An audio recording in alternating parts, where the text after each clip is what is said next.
नमस्कार दोस्तों। Exam affair दोस्त यूट्यूब चैनल में आपका स्वागत है।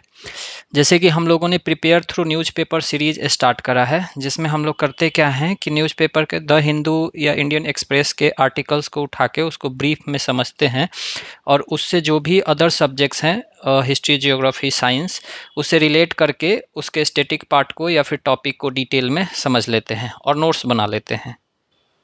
और इसका जो पीडीएफ है, मैं अपने टेलीग्राम चैनल एग्ज़ाम अफेयर्स दोस्त, ये वाला लिख के आप सर्च कर सकते हैं, उस पर रोज़ अपलोड हो जाता है।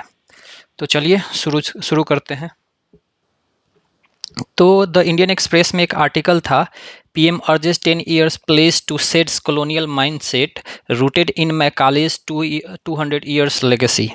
तो ठीक है, इन्होंने 1835 के मैकाले मिनट्स की बात करें हैं इसमें, और ज़्यादा कुछ इसमें है नहीं। ये एक द इंडियन एक्सप्रेस का जो भी कह लीजिए सेमिनार हो रहा था, तो उसमें इन्होंने स्पीच दिया है, तो हम लोग इसको देखेंगे। ठीक है।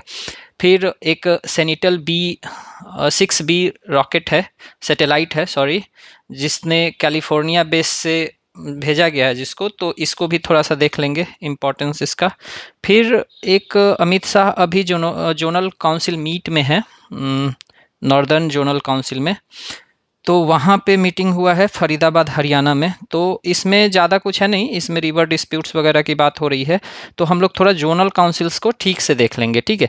और रिवर डिस्प्यूट्स की भी बात देखेंगे, उस पर आर्टिकल जब आएगा बढ़िया वाला ना, तो उसको भी कवर कर लेंगे। ठीक है।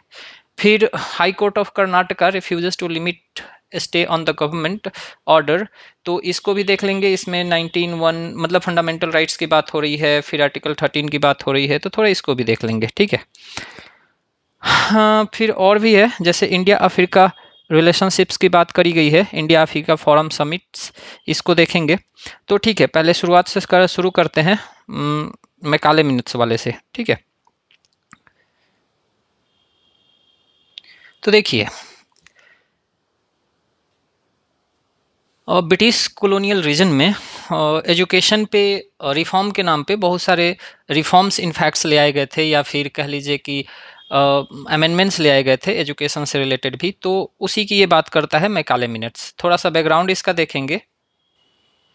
तो चार्टर एक्ट 1813 का था ना, वो सबसे पहले अलाउ करा था स्टेट को कि वो एजुकेशन में इंटरवेंशन करेगा। ठीक है। और 1813 में ही, चार्टर एक्ट 1813 में ही 1 लाख रुपया एजुकेशन को प्रमोट करने के लिए ले आया गया था। ठीक है। अब इसमें दो ग्रुप में बटे थे, एंग्लिसिस्ट और ओरिएंटलिस्ट। एंग्लिसिस्ट वो लोग थे, या फिर ब्रिटिशर्स ही, या फिर यूरोपियंस वैसे लोग थे जो कि इंग्लिश एजुकेशन को सपोर्ट करते थे। ठीक है। ओरिएंटलिस्ट वो लोग थे जो इंडियन एजुकेशन सिस्टम को या फिर इंडियन स्क्रिप्चर्स को, लिटरेचर को पढ़े थे बढ़िया से, और वो इंडियन स्क्रिप्चर्स को, एजुकेशन सिस्टम को सपोर्ट करते थे। ठीक है। तो ये अक्सर डिबेट चलते रहता था, और अक्सर होता था कि ठीक है, मीडियम क्या होगा, एजुकेशन का नेचर क्या होगा। तो इसमें मैकाले को अपॉइंट करा गया था उस समय, आपको याद होगा। तो 1829 में, ये इनफैक्ट 30 में लॉर्ड विलियम बेंटिंग हुआ करते थे गवर्नर जनरल, तो उन्होंने इनको अपॉइंट करा था मैकाले को, और इन्होंने अपना रिपोर्ट सबमिट करा था। ठीक है। तो वो 1835 में जो रिपोर्ट था, मैकाले मिनट्स के नाम से आया था। इस रिपोर्ट में मैकाले ने इंग्लिश एज द मीडियम को प्रमोट किया था हायर एजुकेशन में। ठीक है। इंडियन लिटरेचर जो थी, इसको इन्होंने कंडेम करा था कि इन्फीरियर है, और वेस्टर्न साइंसेस को इन्होंने प्रमोट करा था। इनका मेन स्लोगन क्या था कि एक ऐसा क्लास ऑफ पर्सन्स बनाना चाहते थे पर्टिकुलरली इंडिया में, या एक ऐसा क्लास, ऐसा सोसाइटी बनाना चाहते थे जो होंगे तो Indian in blood and colour, but उनका जो टेस्ट होगा ना, वो इंग्लिश होगा in terms of moral, intellect and taste. और मोर ओवर आज हम लोग जो भी है ना, उसमें एक झलक देख सकते हैं हम लोग। ठीक है। और इसका मेनली श्रेय जाता है मैकाले मिनट्स को। ठीक है। और इसी पे पीएम मोदी बात कर रहे थे कि हम लोग को 10 साल का ना प्लान बनाना होगा, जिससे कि हम लोग कॉलोनियल या फिर स्लेवरी माइंडसेट को शेड ऑन करके अपने रीजनल कल्चर, एजुकेशन सिस्टम वगैरह वगैरह पे प्राइड फील कर सके। और अगर लाइफ में सक्सेस होना है, तो सिर्फ यूरोपियन या फिर English method is not the best method, but Indian root से भी सक्सेस हो सके। इंग्लिश एक भाषा है, इसको सीखने में कोई दो राय नहीं है, बट ठीक है, माइंडसेट की बात हो रही है, स्लेवरी माइंडसेट की। तो इन्होंने जो फंडिंग था ना, इन्होंने ओरिएंटल इंस्टीट्यूशन से हटा के इंग्लिश एजुकेशन पे शिफ्ट कर दिया था। ठीक है, गुरुकुल टाइप के जो एजुकेशन सिस्टम होते थे या उस तरह के जो भी थे, इंडियन एजुकेशन को जो प्रमोट करते थे वहाँ से हटा दिया गया था। ठीक है, और इन्होंने पहला आइडियोलॉजिकल बेस शेप करा डाउनवर्ड फिल्ट्रेशन थ्योरी की। इन्होंने डाउनवर्ड फिल्ट्रेशन थ्योरी में क्या कहा कि एक सोसाइटी लो, ठीक है, उसमें से अपर 10% या 5% लोगों को उठाओ, उनको इंग्लिश टेस्ट दे दो, ठीक है, ये धीरे धीरे सोसाइटी में ऑटोमेटिक इनफिल्ट्रेट कर जाएगा। ठीक है, लोग आउट ऑफ एस्पायरेशन इनको फॉलो करने लगेंगे, उसके बाद हमारा काम हो गया। तो इसी को डाउनवर्ड फिल्ट्रेशन थियरी कहते हैं। अब देखो मैकाले के बाद भी बहुत सारे रिफॉर्म्स है, जैसे कि 1840 से 1853 तक। इसमें बेसिकली क्या देखा गया कि इंग्लिश मीडियम स्कूल्स का ग्रोथ होना शुरू हुआ और ट्रेडिशनल पाठशाला या मदरसा जो होते थे उनका डिक्लाइन हुआ। यूनिवर्सिटी अभी भी थे नहीं, एफिलिएटेड कॉलेज थे। ठीक है, फिर वुड्स डिस्पैच आता है 1854 में। इसको कहा गया, वुड डिस्पैच को कहा गया Magna carta of English education in India. Exam में भी पूछता है। इन्होंने क्या इंट्रोड्यूस किया कि department of public instruction introduce किया जाए ईच प्रोविंस में। 3 टायर सिस्टम ले आया, primary, high school and college. Training of teachers को इन्होंने प्रमोट किया, ग्रांट इन एड सिस्टम देना शुरू किया, इंकरेजमेंट ऑफ फीमेल एजुकेशन। अब ये सब ना अगर आप डेप्थ में जाके सोचोगे तो ये कंट्रोल करने का एक मीडियम था। टीचर्स को ट्रेन करेंगे तो वैसे टीचर्स को ट्रेन करेंगे जिनको जो ब्रिटिश माइंडसेट के हैं या ब्रिटिश कॉलोनियल माइंडसेट उसमें डाला जा सके। जब किसी भी यूनिवर्सिटी को ग्रांट देंगे तो ब्रिटिश के टर्म्स को फॉलो करना पड़ेगा उस यूनिवर्सिटी को। ठीक है, और फीमेल एजुकेशन, ये इस पे बहुत डिबेट है, बट ठीक है, फीमेल एजुकेशन को इन्होंने प्रमोट किया ये अपने वुड्स डिस्पैच के थ्रू। उसके बाद 1882 में 83 में एक हंटर कमीशन आता है। ये हंटर कमीशन प्रमोट किया प्राइमरी एजुकेशन को और ये लोकल बॉडीज पे रिस्पॉन्सिबिलिटी दे दिया। वोकेशनल ट्रेनिंग को इन्होंने इम्फेसाइज करा और स्कूल्स को भी एड दिया, ग्रांट इन एड वगैरह। फिर इंडियन यूनिवर्सिटीज कमीशन बनाई गई थी 1902 में। इसमें स्ट्रिक्टर रेगुलेशंस ले आए गए on university administration and affiliation पे। ठीक है, बाद में देखोगे कि यूजीसी कहीं ना कहीं यहीं से अपना रूट ट्रेस करता है, यूनिवर्सिटी ग्रांट कमीशन। फिर इंडियन यूनिवर्सिटीज एक्ट 1904 में आया था। ये सब ना एग्जाम में क्रोनोलॉजिकल ऑर्डर में वो अरेंज करने के लिए पूछ लेता है, या फिर कोई मतलब वन लाइनर टाइप में डायरेक्टली ईयर पूछ लेता है। ठीक है, तो इसको रखना है दिमाग में। तो इंडियन यूनिवर्सिटी एक जो था, increase government control over universities and autonomy को रिड्यूस कर दिया। उसके बाद सैडलर कमीशन आता है 1917 से 1919 में। रिकमेंड किया क्या, separation of intermediate classes from universities. पहले यूनिवर्सिटी में ना इंटरमीडिएट का भी क्लासेस चलती थी, तो उसमें बोला नहीं, ग्रेजुएशन को सिर्फ रखो। ठीक है, इसके लिए दूसरा कॉलेजेस बनाओ। इम्फेसाइज करा सेकेंडरी एजुकेशन को, टीचर ट्रेनिंग को, वुमेन्स एजुकेशन को। फिर इन्होंने प्रपोज करा board of secondary and intermediate education, बाद में हम लोग जो जिसको सीबीएसई कहेंगे। ठीक है, यहाँ इसका न्यू कहाँ रखा गया, 1917 के सैडलर कमीशन में। उसके बाद 1929 में आता है हॉटॉक कमिटी। ये क्वालिटी ओवर एक्सपेंशन, बोला कि एक्सपेंशन करने से बहुत ज़्यादा कुछ होने जा नहीं रहा है कि हर प्रोविंस में, हर फिर सेक्टर में ऐसे स्कूल्स कॉलेजेस खोलो, क्वालिटी पे ध्यान दो। ठीक है, और वेस्टेज जो हो जाता था, ड्रॉप आउट्स हो जाते थे, उसको कर्व करो। बेसिकली होता क्या था कि आज भी देखेंगे तो विमेन का क्या होता है कि 12 कर ली या ग्रेजुएशन कर ली तो शादी कर दी जाती है। ठीक है, अब स्टेट गवर्नमेंट ने इतना खर्चा करा कि ये मतलब एजुकेशन लेके जॉब लेगी एंड मतलब इंडियन इकोनॉमी या फिर स्टेट की इकोनॉमी में कंट्रीब्यूट करेगी, गवर्नमेंट को इससे इंटरेस्ट मिलेगा।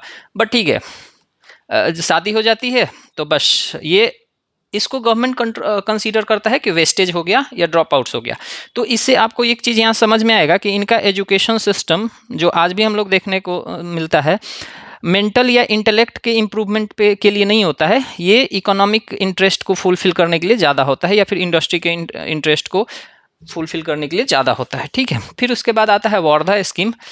इसमें बेसिक एजुकेशन की बात करी गई थी, जिसको उर्दू में नई तालीम कहते हैं। Learning through productive manual work inspired by Gandhi. Gandhi ji भी इसकी एडवोकेसी करते थे पर्टिकुलरली वोकेशनल नॉलेज की या फिर बेसिक एजुकेशन नई तालीम की कह लीजिए। उसके बाद सार्जेंट प्लान आता है 1954 में, blueprint of universal compulsory free education for 6 to 12 years in 40 years. ठीक है, 40 साल में रखा गया कि 6 से 14 साल तक को बेसिक एजुकेशन देंगे। Emphasise technical and audit education. ठीक है, तो ये था हमारा मैकाले मिनट से रिलेटेड जो भी हम लोग देख सकते थे। ठीक है, अब आते हैं दूसरा आर्टिकल था जो कि सेंटिनल 6B मिशन से था। ठीक है, ये ज्वाइंट मिशन है, किसका है? नासा का, यूरोपियन स्पेस एजेंसी का, NOAA का, और फिर UMETSAT का। ठीक है, ये लॉन्च कहाँ से हुआ है? वेंडेनबर्ग स्पेस फोर्स बेस है कैलिफोर्निया में, वहाँ से। वही सक्सेसर है सेंटिनल 6A का, या जैसन मिशन कह सकते हैं। इसका मतलब इसका वो ऑब्जेक्टिव क्या है? तो ये मेजर करेगा सी सरफेस हाइट को, सी लेवल राइज को, ओशन सर्कुलेशन को, क्लाइमेट चेंज को, और इससे ना इवेंचुअली देखा जाएगा कि ओवरऑल इम्पैक्ट क्या पड़ रहा है। यूज क्या करता है? Radar altimeter for precise measurement. ठीक है, तो सेंटिनल 6B मिशन हो गया। फिर एक जोनल काउंसिल का आर्टिकल था। तो जोनल काउंसिल है क्या? तो देखो 1956 में जो स्टेट रिकॉग्नाइजेशन एक्ट आया था, उसके थ्रू ये एक प्रोविजंस रखा गया था कि इंटर स्टेट डिस्प्यूट्स को रिडर्सल करने के लिए जोनल काउंसिल बनाया जाएगा। ठीक है, टोटल उस समय 5 जोनल काउंसिल बनाए गए थे, नॉर्दर्न, सदर्न, ईस्टर्न, वेस्टर्न और सेंट्रल। ठीक है, छठवां बाद में ऐड हुआ था नॉर्थ ईस्टर्न काउंसिल एक्ट 1971 के थ्रू। तो देखो ये जोनल काउंसिल्स होते हैं, इसके चेयरमैन कौन होते हैं? यूनियन होम मिनिस्टर, अभी कौन है? अमित शाह। वाइस चेयरमैन जो होते हैं कौन होते हैं? Chief minister of host state. जैसे कि अभी नॉर्दर्न जोनल काउंसिल का मीटिंग कहाँ हो रहा है? फरीदाबाद, हरियाणा में। तो हरियाणा के जो चीफ मिनिस्टर होंगे वो इस बार के क्या होंगे? वाइस चेयरमैन होंगे। मेंबर्स कौन कौन से होते हैं? CMs होते हैं। जैसे अब नॉर्दर्न में समझो कि अगर 7 स्टेट्स आ रहा है तो सातों के CM इसके मेंबर्स होंगे, और 2 मिनिस्टर होंगे हर एक स्टेट से। फिर वहाँ के LG एडमिनिस्ट्रेटर जो भी होते हैं, गवर्नर, वो यूटी पर्टिकुलरली लेफ्टिनेंट गवर्नर अगर यूटी जोन पड़ता है तो। अब इसका जोनल काउंसिल का एम क्या है? इंटर स्टेट कोऑर्डिनेशन करना, डिस्प्यूट रिजोल्यूशन ले आना, सोशियो इकोनॉमिक प्लानिंग करना, इंटर सिक्योरिटी कोऑपरेशन को इम्प्रूव करना। और मैंने बता दिया नॉर्दर्न ईस्टर्न काउंसिल का नॉर्थ ईस्ट के लिए बनाया गया था 1971 में। तो ये छठवां है, बाद में बना था। फिर आते हैं आर्टिकल 19। हम लोग कल वाले वीडियो में भी बात करे थे फंडामेंटल राइट्स पे। देखो 6 महीने का अगर आप आर्टिकल को रोज फॉलो करते हो ना, तो आपके जितने भी सब्जेक्ट हैं, be it history, be it geography, be it economy, be it science, be it polity, इन सारे को आपने जितना अभी तक स्टेटिक स्टडीज के थ्रू पढ़ा है ना, बुक्स के थ्रू, NCERTs के थ्रू, ये ना न्यूज आर्टिकल्स में आते रहते हैं। ठीक है, तो 6 महीना से 7 महीना या इनफैक्ट कह लो आप साल भर का न्यूज आर्टिकल्स ही फॉलो करके और ऐसे कर लेते हो ना, तो ये सारे सब्जेक्ट 5-7 बार कम से कम रिवाइज हो जाएंगे। ठीक है, और हर एक टॉपिक अप्रॉक्स मैं आपको इस वीडियो में भी आपको दिख जाएगा, कल वाला भी वीडियो देखेंगे तो आपको समझ में आ जाएगा। तो आपको ना डेली फॉलो करना है इसको। ठीक है, और लास्ट में हम लोग 8-10 क्वेश्चन प्रैक्टिस करेंगे इसी पे बेस्ड। आप उसको भी मतलब अटेम्प्ट कर लोगे ना, तो आपको समझ में आ जाएगा कि हाँ, मतलब अभी ये जो हम लोग सीरीज कर रहे हैं कितना इंपॉर्टेंट है, और ऐसा बेयरली कोई तो यूट्यूब पे करा रहा है। ठीक है, तो आई रिकमेंड कि आप अपना रोज का 45 मिनट से 1 घंटा इस पे दीजिए। 1.5x में देखेंगे तो आपका ये 30 से 40 मिनट में ही हो जाएगा, और आराम से इसको निपटा लीजिए। ठीक है, आर्टिकल 19 फंडामेंटल राइट्स। हम लोग फंडामेंटल राइट्स कल बात करे थे, 19 को थोड़ा डिटेल में कर लेते हैं। तो देखिए 19(1) के अंदर ना 6 फ्रीडम्स की बात करी गई है। 7 था पहले, एक हटा दिया गया। ठीक है, देखो 7वां नंबर 19(1)(f) था, राइट टू प्रॉपर्टी, इसको 44th अमेंडमेंट से हटा दिया गया था। ठीक है, तो 19(1) का ए क्या कहता है? Freedom of speech and expression. B क्या कहता है? Assemble peacefully without arms. C क्या कहता है? Form association, unions, cooperations. D क्या कहता है? Move freely throughout India. E क्या कहता है? Reside, settle anywhere in India. G क्या कहता है? ई, एफ तो हट गया था, तो जी, प्रैक्टिस एनी प्रोफेशन और कैरी एनी ट्रेड बिजनेस। अब देखो BPSC में एक क्वेश्चन पूछा था 19(1)(a), ठीक है, कौन सा आर्टिकल है? Speech and expression. अब बताओ इस लेवल से अगर क्वेश्चंस पूछ रहा है तो आपको इस लेवल का तैयारी भी तो करना पड़ेगा, ठीक है। फिर आर्टिकल 19(2) में ना रिस्ट्रिक्शंस दिए गए हैं, रीजनेबल रिस्ट्रिक्शंस, कि इन सब फ्रीडम पे कौन कौन सा लग सकता है रिस्ट्रिक्शंस कौन कौन सा लग सकता है। तो सोवेरेनिटी एंड इंटेग्रिटी ऑफ इंडिया पे लगेगा, सिक्योरिटी ऑफ द स्टेट पे रिस्ट्रिक्शंस लग सकता है। इन छह फ्रीडम को कर्टेल किया जा सकता है based on which. Friendly relation with foreign states, फिर public order, decency, morality, contempt of court, defamation and incitement of offence. अब देखो किसी एग्जाम में क्या करेगा ना कि 3-4 ऑप्शन दे देगा और बोलेगा कि which one of the following is not part of restrictions under article 19 clause 2, ठीक है। तो इसलिए इसको आप एक बार देख लो। फिर आते हैं आर्टिकल 13(1) और 2 की बात करी गई थी उसमें, तो 13 क्या है, 13 का 1 क्या कहता है कि प्री कॉन्स्टिट्यूशन लॉज जो थे inconsistent with fundamental right, void to extent of inconsistency. देखो कॉन्स्टिट्यूशन बनने के पहले बहुत सारे सोसाइटी में लॉज थे, कस्टम्स थे, उनको ऐसा नहीं कि जब हमारा संविधान बन रहा था तो उसको रिकॉग्नाइज करा, ठीक है। लेकिन ये कहा ना कि वैसे लॉज पहले वाले जो कि इनकंसिस्टेंट हो फंडामेंटल राइट से, ठीक है, उनको वॉइड डिक्लेयर कर दिया जाएगा, मतलब जिस हद तक वो इनकंसिस्टेंट रहेगा, ठीक है। तो 13(1) इसी की बात करता है। फिर 13(2) देखोगे तो स्टेट के को कहता है कि state shawl not make any law violating fundamental right, और ऐसा कोई लॉ बनाते हैं तो उसको वॉइड डिक्लेयर कर दिया जाएगा, ठीक है। तो ये समझना है आपको कि 13 जो पूरा आर्टिकल है ना वो एक्सटेंट बताता है कि लॉज का एक्सटेंट क्या होगा, कौन से वॉइड होंगे लॉज, ठीक है। तो और इसी के थ्रू जुडिशियल रिव्यू आता है, समझ रहे हो। मतलब अगर क्वेश्चन पूछ ले कि जुडिशियल रिव्यू का बेसिस क्या है तो आर्टिकल 13 है। क्यों है, क्योंकि देख रहे हो ना ये पावर दे रहा है वॉइड होने का, तो ये वॉइड डिक्लेयर करने का पावर किसको है, जिसको इंटरप्रेट करने का पावर है। इंटरप्रेट करने का पावर किसको है, सुप्रीम कोर्ट को है, सर्टेन एक्सटेंट तक हाई कोर्ट को है। तो ठीक है, अब हम लोग देख लेते हैं इंडिया अफ्रीका रिलेशनशिप्स को, ठीक है। देखो अफ्रीका जो है ग्लोबल साउथ का मतलब एक इम्पॉर्टेंट नेशन कह सकते हो या ग्रुप ऑफ नेशन कह सकते हो। तो और इंडिया के लिए इसका बहुत ही इम्पोर्टेंस है इन terms of trade, cultural relationships and global voice को इंश्योर करने के लिए।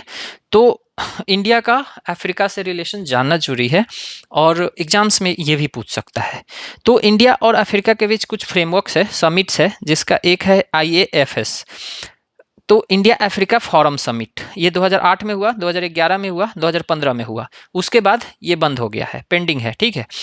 तो जो आर्टिकल था उसमें जो राइटर थे उन्होंने यही बोला कि ये कंटिन्यू करना चाहिए क्योंकि अफ्रीका हमारे लिए इम्पोर्टेंट है, ठीक है।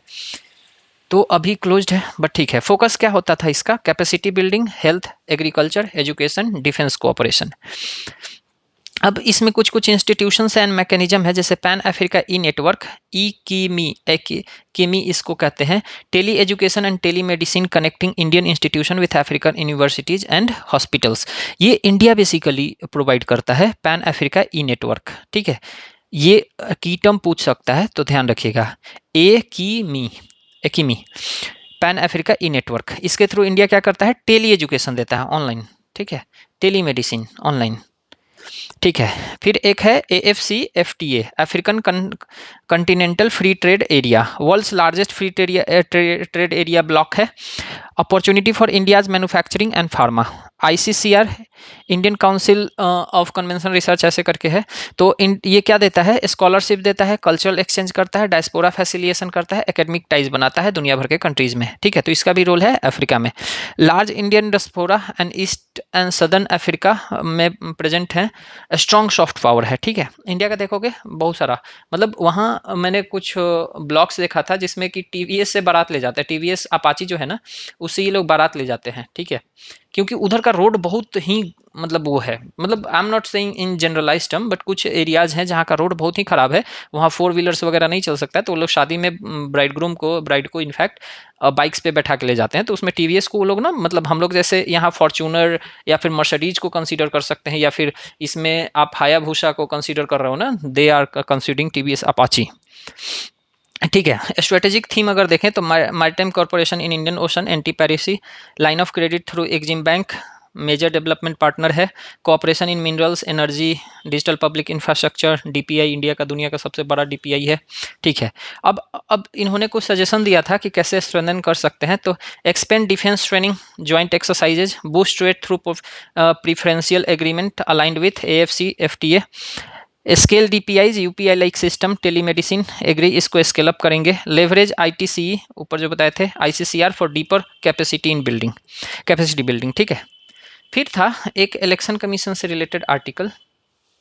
देखो ये ना आजकल रोज कुछ ना कुछ इस पे दे रहा है, ठीक है। Social audit for SIR to special intensive revision, ECI जो करा रहा है बिहार में सबसे पहले कराया, अब बंगाल वंगाल में करा रहा है उधर, तो ठीक है, सब कोई प्रोटेस्ट कर रहे हैं इसमें, मतलब सब कोई नहीं, पर्टिकुलरली जो अपोजिशन पार्टीज वाली स्टेट्स हैं। तो इसको थोड़ा सा देख लेते हैं हम लोग, इलेक्शन कमीशन को रिवीजन के लिए ठीक रहेगा। तो देखो ये election commission of India constitutional body है, आर्टिकल 324 एग्जाम्स में ये भी पूछ लेता है डायरेक्टली। कंपोजिशन क्या है, पर्टिकुलरली 2023 में जो एक्ट आया था इनसे, इनके अपॉइंटमेंट के थ्रू, तो चीफ इलेक्शन कमीशन और इलेक्शन कमिश्नर्स होते हैं 2 गो, अपॉइंटेड बाय कमिटी। जो कमिटी कौन होती है, पीएम होते हैं, लीडर ऑफ अपोजिशन होता है, यूनियन कैबिनेट मिनिस्टर होते हैं। इसमें अर्लियर प्रेसिडेंट्स का डिस्क्रिप्शन था बट अब नहीं है, ठीक है। इसको भी सुप्रीम कोर्ट जो अपना सजेशन दिया था, इसमें chief of the supreme court को रखा था, लेकिन बाद में वो हटा दिया, मतलब ये अमेंडमेंट ले आके हटा दिया गया, ठीक है। फंक्शंस इसका देखा जाए अगर ईसीआई का, तो क्या क्या करता है, Lok Sabha, Rajya Sabha, state assembly, president and vice president के इलेक्शन को ये कंडक्ट करवाता है, प्रिपेयर एंड अपडेट्स करता है इलेक्टोरल रोल्स को, सिंबल्स को अलॉट करता है, और एजुकेट्स डिस्प्यूट्स को भी एजुकेट करता है, मॉडल कोड ऑफ कंडक्ट को इशू करता है, पॉलिटिकल पार्टी का रजिस्ट्रेशन जो है वो मॉनिटर करता है under section 29A of RPA, ठीक है। तो ये भी अक्सर न्यूज में रहता है, तो ये याद रखिएगा, सेक्शन 29A ऑफ आरपीए 1951।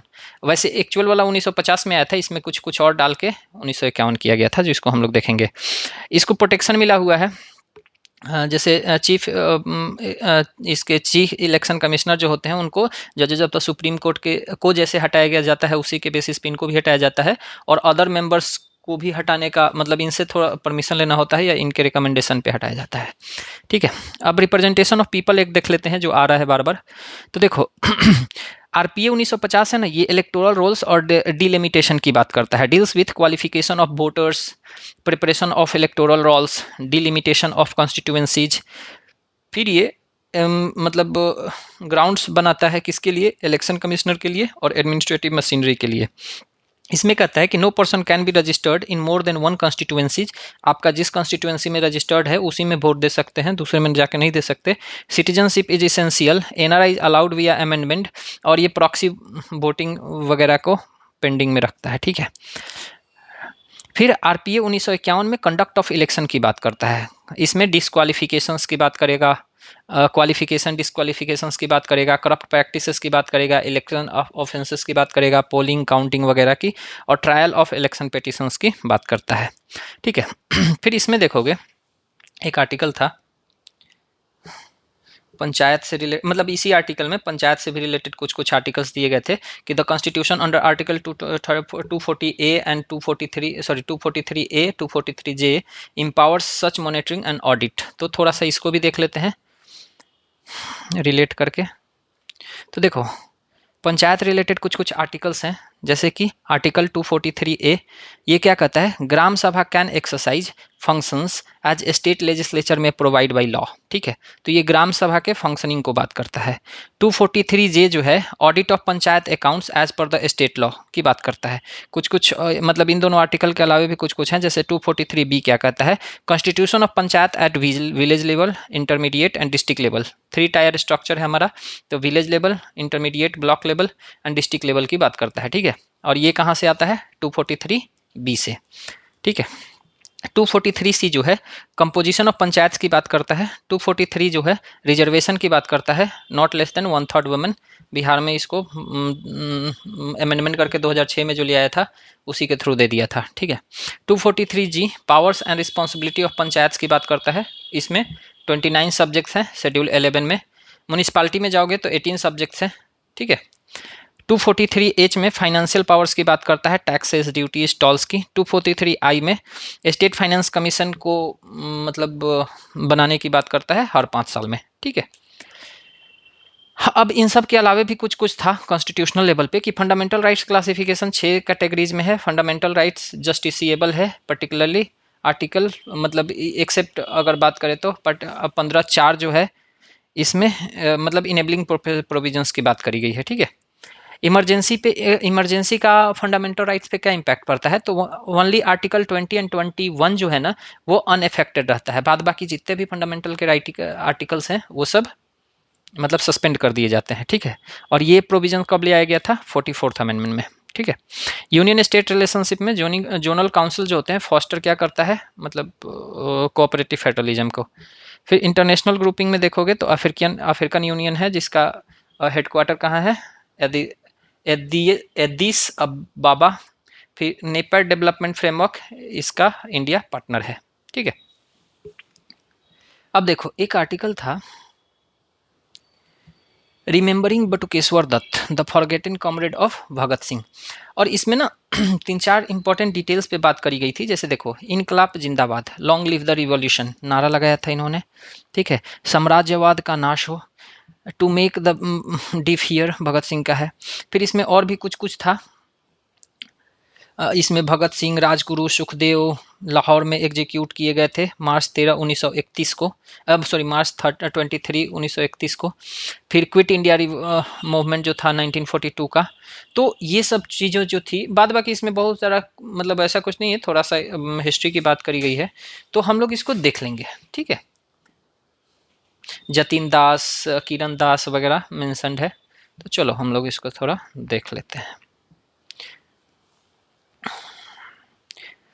तो देखो, ये भगत सिंह, बटुकेश्वर दत्त, राजगुरु, सुखदेव, ये जो ऑर्गेनाइजेशन की बात था, पार्ट थे ये लोग, उसका नाम था हिंदुस्तान सोशलिस्ट रिपब्लिकन एसोसिएशन।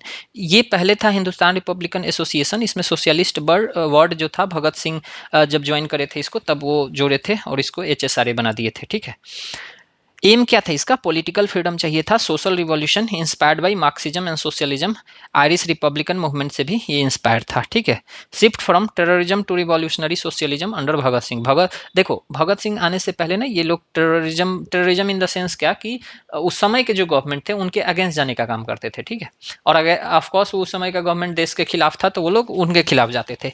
लेकिन इसमें जो था ना भगत सिंह इसमें ले आके रिवॉल्यूशनरी सोशलिज्म इसको कर दिए थे, ठीक है। भगत सिंह के बारे में थोड़ा सा देख लेते हैं। तो इनका जन्म 1907 में हुआ था और 23 मार्च 1931 को राजगुरु और सुखदेव के साथ इनको एग्जीक्यूट कर दिया गया था, फांसी। सॉन्डर्स का एसिसिनेशन इन्होंने किया था 1928 में, to avenge Lala Lajpat Rai's death. Through non lethal bombs in Central Legislative Assembly with that's to make the deaf hear. ये यही आज दिल्ली का जो असेंबली है ना वही है बेसिकली। तो 1929 में ये बॉम्ब फेंके थे, याद रखना है। उस समय इन्होंने स्लोगन को पॉपुलराइज किया था, इनकलाब जिंदाबाद। ऑल्दो इन्होंने इनकलाब जिंदाबाद का नारा नहीं दिया था, पॉपुलराइज किया था, ठीक है। इनकी राइटिंग कुछ थी, why I am an atheist, jail notebook, essay on revolution and socialism. तो ये 2-3 बुक इनकी याद रखोगे आप, ठीक है। Why I am an atheist, jail notebook, essay on revolution and socialism. इन्होंने मास रिवॉल्यूशन को फेवर्ड किया था, नॉट इंडिविजुअल टेररिज्म को। समझ में आ रहा है, इंस्पायर्ड थे फ्रेंच रिवॉल्यूशन से या फिर रशियन रिवॉल्यूशन से, आयरिश मूवमेंट से। अब आते हैं बटुकेश्वर दत्त। ये आर्टिकल में मेनली वही कहा गया था ना कि ये इनको बहुत अनसंग रखा गया था, ठीक है। ये आज़ादी के बाद भी जिंदा थे और बेसिकली भगत सिंह की माँ ना इनके इलाज के लिए चंदा कलेक्ट करती थी या फिर पेंटिंग्स बेचा करती थी, ठीक है। गवर्नमेंट इनकी सपोर्ट नहीं करती थी, तो यही सब आर्टिकल में लिखा हुआ था। बट हम लोग देख लेते हैं। को accused in assembly bomb case 1929, intentionally surrendered, इन्होंने सरेंडर कर दिया था। Shouted Inquilab Zindabad during arrest, life term in cellular jail Andaman, later join Quit India Movement. इनको मतलब लाइफ टर्म दे दिया गया था और ये बहुत सारे जेल में रहे थे, ठीक है। Rajguru, sharp shooter of, Rajguru थे एकदम शार्प शूटर, कहते नहीं पिन पॉइंट शूटिंग, हेडशॉट, तो वो चीज़। की रोल्स इन सॉन्डर्स एसेसिनेशन, ये कहाँ से थे, महाराष्ट्र से थे। इनको भी 1931 में फांसी दी गई थी। सुखदेव जो थे ये HSRA जो था उसके सीनियर ऑर्गेनाइजर थे। फिर आइडियोलॉग थे ये, coordinated Lahore conspiracy case, influential थे ये building party networks and training में, ठीक है। अब उस समय जो पर्टिकुलरली कुछ कुछ स्लोगन्स थे, बुक्स थे, उसको देख लेते हैं हम लोग। तो स्लोगन क्या था? इनकलाब जिंदाबाद किन्होंने दिया था? हर्षित मोहानी ने। लेकिन इसको पॉपुलराइज किसने किया था? भगत सिंह ने। ये याद रखना है, ठीक है। एग्जाम में पूछ लेता है ना कि हु गेव द स्लोगन इनकलाब जिंदाबाद। हम लोग जनरली जानते हैं भगत सिंह, बट वो हर्षित मोहानी ने दिया था, हर्षित मोहानी ने, ठीक है। सांप्रदायिकता मुर्दाबाद, तो ये भगत सिंह दिए थे कम्युनलिज्म के खिलाफ। डाउन विथ इंपीरियलिज्म, ये HSRA का लिटरेचर ही था, ठीक है। लॉन्ग लिव रिवॉल्यूशन, ये इंग्लिश सरेंडरी असेंबली में ये कहे थे, मतलब भगत सिंह सुखदेव जो थे। उस समय इंपॉर्टेंट बुक्स कौन कौन से थे, तो ठीक है, मतलब उस समय के लिखे हुए, तो why I am an atheist Bhagat Singh, the jail notebook and other writings Bhagat Singh. फिर एक था दुर्गेश नंदिनी एंड आनंद मठ, किन्होंने लिखा था? बंकिम चंग, ठीक है। और ये बुक जो था रिवॉल्यूशनरी को इंस्पायर करा था। फिर गद्दर दी गुंज, गद्दर पार्टी एंथोलॉजी हुआ करती थी जो बाद में बैन कर दी गई थी। बंदी जीवन सचिंद्र नाथ सन्याल ने लिखा था, ठीक है। ये आइडियोलॉजिकल फाउंडेशन दिया था रिवॉल्यूशनरीज को। The Indian war of independence Savarkar ने लिखा था। फिर बंदी आत्मकथा जातिन दास लिखा था, ठीक है। हंगर स्ट्राइक करके मर गए, मतलब इनका शहीद हो गए थे ये। द फिलोसफी ऑफ द बम्ब, BHRA पैम्पलेट हुआ करता था, जो बेसिकली हिंदुस्तान रिपब्लिकन एसोसिएशन हुआ करता था ना, उसका। तो ठीक है, उस समय कुछ ना, और वैसे रिवॉल्यूशनरी हीरोज थे जो अनसंग थे, और भारत सरकार का अभी आज़ादी का अमृत महोत्सव में ना ये अनसंग हीरोज की चर्चा चल रही है बहुत ज़्यादा, ठीक है। तो हम लोग को देख लेना चाहिए। जतीन्द्र नाथ मुखर्जी थे, जिनको बाघा जतीन भी किया जाता था, ठीक है। जुगान्तर इन्होंने ऑर्गेनाइज करा था, और जर्मन प्लॉट इन्होंने ही अटैम्प्ट करा था, ठीक है। Died in fighting British in Balasore 1915। Chandrashekhar Azad जानते ही होंगे, mentor of Bhagat Singh, reorganize HSRA। Never captured alive shot himself 1931 में, डेट याद रखना है। सूर्य सेन, जिसको मस्तेंद्र भी कहते थे, lead चित्तगोंग army red. Surya Sen चित्तगोंग army red से रिलेटेड है 1930। डेट्स भी याद रखना है, ठीक है, क्योंकि वो क्रोनोलॉजी में डेट भी पूछ लेता है। 1934 में एग्जीक्यूट कर दिए गए थे। जतिन दास जो थे, इन्होंने मतलब one of the longest hunger strike करा था जेल में, और मैंने ऊपर दिखाया था वो मर गए थे, मतलब ठीक है, शहीद हो गए थे। अशफाकुल्ला खान जो थे, ये काकोरी कॉन्स्पिरेसी केस 1925 से एसोसिएटेड है, और ये सिंबल हुआ करते थे हिंदू मुस्लिम यूनिटी का, ठीक है। अल्लूरी सीतारामन राजू का RRR मूवी इसी पे बेस्ड था मोरोवर, ठीक है। ये लीड करे थे रंपा रिवेलियन 1922 से 1924 को में, ठीक है। Tribal mobilization against forest laws. Kanaklata Barua, ठीक है, ये टीन फ्रीडम फाइटर थे, killed carrying national flag along 1942 movement. Matangini Hazra 70th year old martyr during Quit India, shot while carrying the tricolour, इनको मतलब गोली लग गई थी। अब उस समय के कुछ ट्राइबल मूवमेंट, ट्राइबल हीरोज हुआ करते थे, जैसे बिरसा मुंडा, अभी इनका जनजातीय गौरव दिवस मनाया गया है, तो उलगुलान जगह था बेसिकली, तो उलगुलान इन्होंने मूवमेंट लीड किया था, जिसको बाद में हम लोग बिरसा मुंडा या मुंडा रिवॉल्ट कहते हैं। डिमांडेड मुंडा राज अगेंस्ट ब्रिटिश प्लस जमींदार। सिद्धो एंड कानो मुर्मू जो थे, संथाल रिवेलियन 1855 से 56 तक। Tantya Bhil uprising, guerrilla hero थे, ठीक है। रानी गायदीन लियू, ये एक मूवमेंट लीड करी थी हेराका में। इनको रानी का टाइटल ना जवाहरलाल नेहरू दिए थे, ठीक है। हेराका मूवमेंट नॉर्थ ईस्ट से थी पर्टिकुलरली। तिरोत सिंह खासी रेजिस्टेंस लीड करे थे 1829 से 33 में, one of the earliest tribal movement था। फिर Raghunath Murmu created Ol Chiki script for Santhali, तो ये भी याद रखना है, ठीक है। थोड़ा सा क्विट इंडिया मूवमेंट को देख लेते हैं। 8 अगस्त 1942 में लॉन्च हुआ था, कहाँ से? बॉम्बे से, गांधी जी लॉन्च करे थे। स्लोगन डू और डाई। इमीडिएट अरेस्ट हो गए थे ये सब, गांधी, नेहरू, पटेल, आज़ाद, ये सब लोग इसलिए ये मूवमेंट लीडरलेस बन गया था। कैरेक्टर क्या था? स्पॉन्टेनियस था, मिलिटेंट था, वाइड स्प्रेड सैपोटेज था। की सेंटर्स कहाँ कहाँ थे? सतारा था, जहाँ प्रति सरकार चल रहा था, बलिया पैरेलल गवर्नमेंट चल रहा था, तमलुक तमलिप्ता गवर्नमेंट चल रहा था, ठीक है। अरुणा आसिफ अली जो थी वो फ्लैग होस्ट करी ग्वालियर टैंक पे। उषा मेहता जो थी ये सेक्रेट रेडियो स्टेशन रन करती थी, ठीक है। चिट्टू पांडे जो थे, गांधी और बलिया इनको कहा जाता था, प्रोविजनल गवर्नमेंट इन्होंने बनाया था, ये पैरेलल गवर्नमेंट जो चल रहा था ना वही। मतांगनी हाजरा जो थी, फिर कनकलता बरुआ, जगन्नाथ शुक्ला, ये मेजर मार्टर्स थे उस समय के, ठीक है। उसके बाद एक जो आर्टिकल था नैनो टेक्नोलॉजी के बेसिस पे था, ठीक है। देखो नैनो टेक्नोलॉजी, तो बेसिकली इसमें बताया गया है कि नैनो टेक्नोलॉजी है क्या, इस डिफाइनिंग करना है इसको, डिफाइन करा है इसको, ठीक है। फिर इसके साथ कुछ कुछ चैलेंजेज है, फिर कुछ कुछ और भी हैं जो इस पे इनिशिएटिव्स ले रहे हैं, जैसे कि ब्रेन इनिशिएटिव यूएसए का है, फिर एलन मस्क का न्यूरा लिंक है। तो हम लोग इसी सब को थोड़ा सा देख लेंगे, ठीक है। तो सबसे पहले हम लोग समझते हैं कि न्यूरा लिंक, ये न्यूरो टेक्नोलॉजी है क्या। तो न्यूरो टेक्नोलॉजी क्या है कि जो रिकॉर्ड करता है, इंटरप्रेट करता है, स्टिमुलेट करता है, स्टिमुलेट या मैनिपुलेट करता है नर्वस सिस्टम को, ठीक है, ब्रेन प्लस नर्व्स को। मतलब सिंपल सी बात है, न्यूरोनल नेटवर्क जो हमारा होता है ना, उसको रिकॉर्ड, इंटरप्रेट, स्टिमुलेट, मैनिपुलेट करने वाले टेक्नोलॉजी को न्यूरो टेक्नोलॉजी कहेंगे, ठीक है। अब इसमें कुछ कुछ की टेक्नोलॉजीज अलाइंड है, जैसे देखो ब्रेन कंप्यूटर इंटरफेस बीसीआई, ये कम्युनिकेट करता है directly with the brain signals. Deep brain stimulation, ठीक है, ये इलेक्ट्रोड्स डालता है ब्रेन में फॉर पार्किंसंस या एपिलेप्सी डिजीज को ठीक करने के लिए, ठीक है।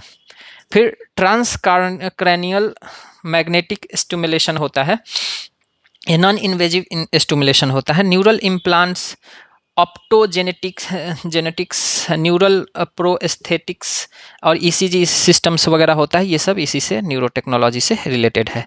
दुनिया में कुछ कुछ इनिशिएटिव्स ली गई है, जैसे यूएस का है ब्रेन इनिशिएटिव, 2013 में लिया गया था। ये मैप कर रहा है न्यूरोनल सर्किट्स को और एडवांस इमेजिनिंग करता है, ठीक है। यूरोपियन यूनियन का ह्यूमन ब्रेन प्रोजेक्ट है जो सुपर कंप्यूटिंग मॉडलिंग पे काम करता है। चाइना ब्रेन प्रोजेक्ट जो है वही neural disease and brain inspired AI पे काम कर रहा है।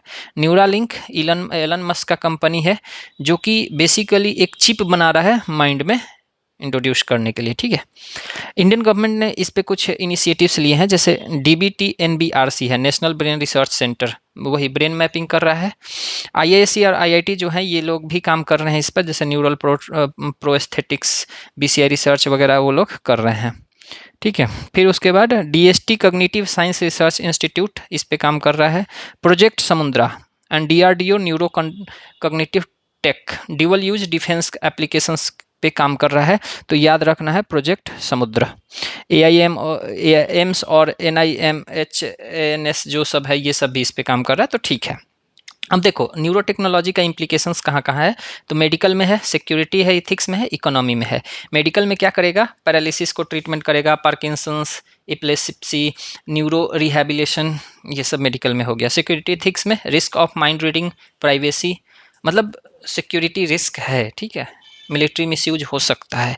इकोनॉमी में neuro AI integration, assistive robotics, neuro prosthetics industry. तो देखो ये टॉपिक ना, ठीक है, प्रीलिम्स के भी तो इम्पोर्टेंट है ही, मतलब वनडे एग्जाम जितने भी है, मेंस के लिए भी बहुत इंपॉर्टेंट है, ठीक है। मतलब बीपीएससी या यूपीएससी का आप एग्जाम देने वक्त में ये सब क्वेश्चंस दिख जाता है, ठीक है, तो आप इसको ध्यान रखोगे। अब देखो पीरियोडिक लेबर फोर्स सर्वे आया है, अक्टूबर 2025 में रिलीज हुआ है, तो इसको थोड़ा सा देख लेंगे क्योंकि इससे भी क्वेश्चंस बनते हैं, ठीक है। ओवरऑल अनएम्प्लॉयमेंट रेट कितना है, स्टेबल है 5.2% पे in October 2025। Overall unemployment rate decline slightly in 4.4 to urban UR increases to 7, थोड़ा सा डिक्लाइन किया है। मेल का जो अनएम्प्लॉयमेंट रेट है वो 5.1 के साथ 5.1% पे बना हुआ है, फीमेल का थोड़ा सा इम्प्रूव हुआ है, ठीक है। लेबर फोर्स पार्टिसिपेशन रेट देखोगे ना तो 55.4 हो गया है, और 6 महीने का सबसे ज़्यादा है, तो सिंपली ये डेटा आपसे पूछ लेगा, ठीक है। और female labour force participation rate जो है वो 4 महीने से लगातार बढ़ रहा है, अभी 34.2% हो गया है। तो ये दोनों डेटा मेल का और फीमेल का याद रखना है। वर्कर पॉपुलेशन रेशियो जो है वो 52.5% का है, पर्सन एज्ड 15+। हाँ, ठीक है। फीमेल का वर्कर पॉपुलेशन रेशियो इम्प्रूव होके 32.4 तक गया है, ठीक है। और ओवरऑल ट्रेंड जो शो कर रहा है, स्टेडी अर्बन प्रेशर है, स्ट्रॉन्ग रूरल एब्जॉर्प्शन है, continued rise in female labour participation है, तो ठीक है। ये सब है, मेंस के लिए इंपॉर्टेंट है, आपको चाहिए तो पढ़ सकते हैं, बाद बाकी ठीक है। तो अब देखो, अभी हम लोग ये कर लिए, अब ना आज के बेसिस पे क्वेश्चंस प्रैक्टिस कर लेते हैं, ठीक है। तो मैं कुछ क्वेश्चंस दे रहा हूँ और मैं उम्मीद करता हूँ कि देखो होता क्या है कि एक होता है एक्टिव स्टडी, ठीक है, और एक होता है पैसिव स्टडी, ठीक है। तो एक्टिव स्टडी में ना हम लोग इंगेज करते हैं, पैसिव में चुपचाप बैठ के सुनते हैं। तो ठीक है, अभी तक आप पैसिव कर रहे थे, अब एक्टिव करिए थोड़ा सा, ठीक है। जो भी पढ़े हैं ना, इसका आंसर आप अगर कमेंट सेक्शन में लिख देते हैं, या फिर आपको नहीं लिखना है कमेंट सेक्शन में, कॉपी पे लिख लीजिए, ठीक है। इससे होगा क्या, और मैं कमेंट सेक्शन में ना आंसर्स इसका दे दूंगा, ठीक है। तो इससे होगा क्या कि थोड़ा सा रिवीजन हो जाएगा और इम्प्लीमेंटेशन भी हो जाएगा, ठीक है। तो मैं क्वेश्चन पढ़ देता हूँ। Which education reform is correctly matched with major recommendations, ठीक है। वो डिस्पैच के क्या क्या रिकमेंडेशंस थे, सैडलर, हंटर, सेग्रेट। वीडियो पॉज करो, आंसर दे दो, ठीक है। कमेंट में Sentinel 6B mainly designed to measure earth magnetic anomalies, solar wind flux, sea surface height वगैरह, ठीक है। तो इसका भी दे सकते हो। फिर which article list the grounds for renewable restrictions in the restrictions on reasonable restriction on free speech, क्या पढ़ रहा हूँ मैं, ठीक है। फिर zonal councils were created under which legislation, video pause करो, क्वेश्चंस पढ़ो, आंसर दे दो। Which pair is not correctly matched, Alluri Sitaramar Raju led which movement? Which statement about neurotechnology is correct? RPA 1950 deals with which of the following? Which Panchayat article deals with the auditing of Panchayat accounts? Which is correct as per the latest PLFS October 2025, ठीक है। तो देखो, ये हो गया आज का, इतना ख़त्म। इसका PDF ग्रुप में मिल जाएगा, टेलीग्राम वाले ग्रुप में, @exam affairs दोस्त डालोगे तो उसमें मिल जाएगा, ठीक है। हाँ, बाद बाकी ये 18 नवंबर का था, आज वाला बेसिकली शाम में रिकॉर्ड करूँगा या कल सुबह, बेसिकली मुझे भी दिन भर पढ़ना होता है तो इसलिए। तो ठीक है, मिलते हैं कल वीडियो में, तब तक पढ़ते रहिए, ध्यान रखिए अपना, नमस्कार।